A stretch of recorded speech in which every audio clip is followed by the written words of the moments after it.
Baik, saudara-saudara para mahasiswa, kita akan melanjutkan kajian kita tentang meaning and nature of philosophy. Nah, pada bagian pertama dari pembahasan kita tentang konsep dasar filsafat,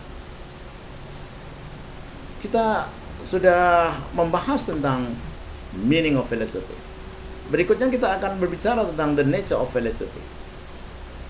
Dijelaskan bahwa philosophy is the logical analysis of language and the clarification of the meaning of words and concepts. Pada bagian sebelumnya dijelaskan bahwa philosophy is a rational attempt to look at the world as a whole, sebagai suatu keseluruhan. Bahwa filsafat itu adalah upaya rasional untuk melihat dunia sebagai suatu keseluruhan.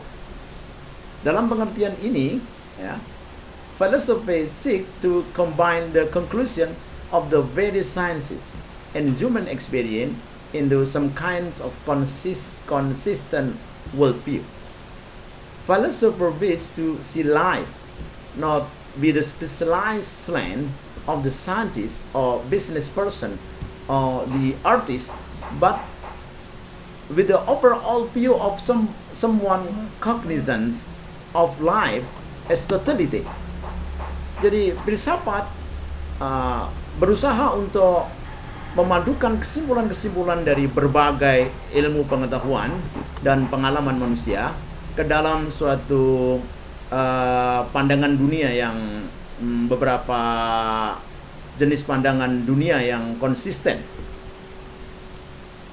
Para filosof juga melihat kehidupan tidak dengan cara pandang yang tertentu spesial gitu, khusus gitu, atau dari pandangan yang dari sudut pandang ilmuwan semata atau para bisnismen semata atau para artis semata, tetapi lebih dari itu semua, filosof memiliki pandangan yang pandangan tentang kehidupan, kesadaran akan kehidupan sebagai sebuah totalitas, sebagai sebuah keseluruhan. Jadi filsafat, para filosof memahami sesuatu tidak bersifat parsial, spesial begitu, parsial partikular begitu, tapi sebagai suatu pandangan yang komprehensif, universal gitu. Yang berikutnya, philosophy is the logical analysis of language and the clarification of the meaning of words and concepts. Jadi filsafat adalah merupakan analisis logis tentang bahasa dan klarifikasi atau penjelasan akan makna dari kata atau konsep. Saudara-saudara para mahasiswa, manusia berpikir instrumen utamanya adalah bahasa. Bahasa yang digunakan oleh manusia itu harus dipahami, harus dijelaskan. Filsafat memiliki fungsi untuk menjelaskan bahasa yang digunakan oleh manusia. Misalkan istilah Tuhan dalam bahasa Indonesia sebetulnya berasal dari bahasa Yunani tohen. Siapakah tohen itu? Tohen sebagaimana dikemukakan oleh Plotinus berarti yang satu. Tohen itu artinya yang satu. Jadi sudah benar rumusan Pancasila, ketuhanan yang Maha Esa. Tuhan itu selalu esa, selalu satu. Itu. Penjelasan apa makna Tuhan? Di sini adalah filsafat memiliki andil untuk memahami istilah Tuhan itu, sehingga diperoleh kejelasan akan makna Tuhan itu. Karena filsafat menjelaskan bahasa yang digunakan manusia. Certainly, this is one function of philosophy. In fact, nearly all philosophy have used methods of analysis and have sought to clarify the meaning of terms and the use of language. Some philosophers see this as the main task of philosophy, and a few claim this is the only legitimate function of philosophy. Jadi saking pentingnya fungsi filsafat sebagai analisis logis bahasa, utama dari filsafat yang paling penting.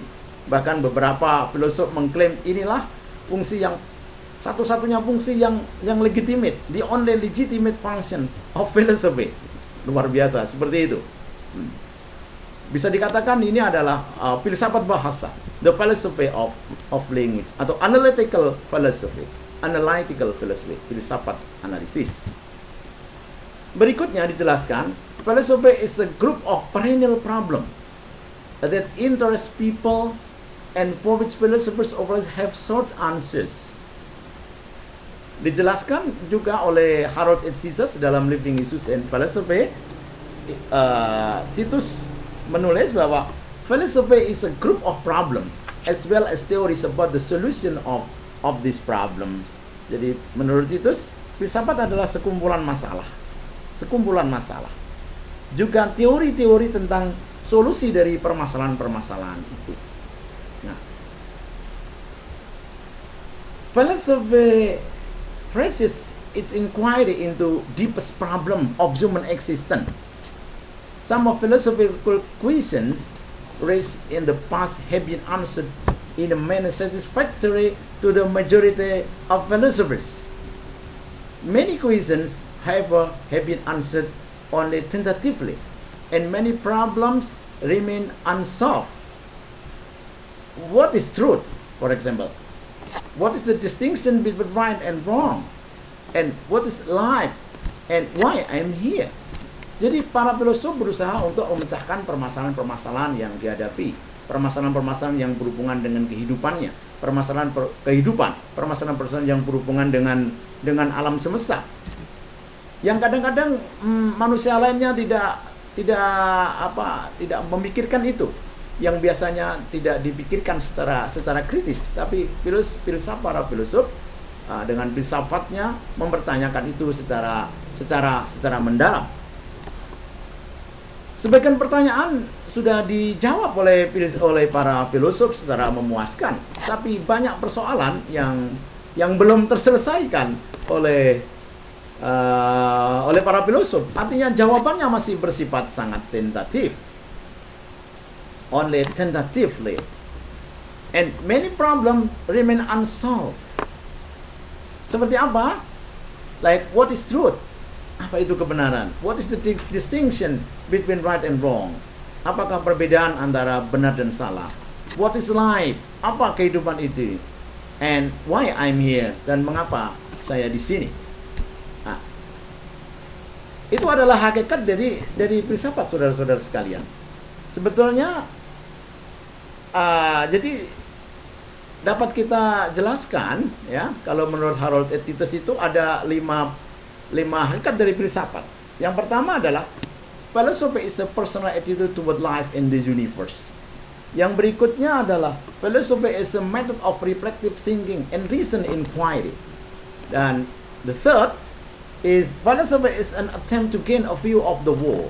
And the fourth, philosophy is the logical analysis of language and the clarification of the meaning of words and concepts. Dan yang terakhir, the last Titus' opinion on the nature of philosophy is a group of problems as well as theories about the solution of these problems.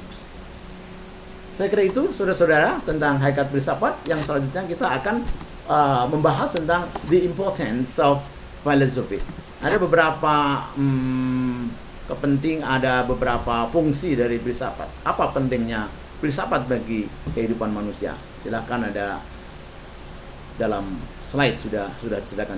Demikian, terima kasih atas perhatiannya. Assalamualaikum warahmatullahi wabarakatuh.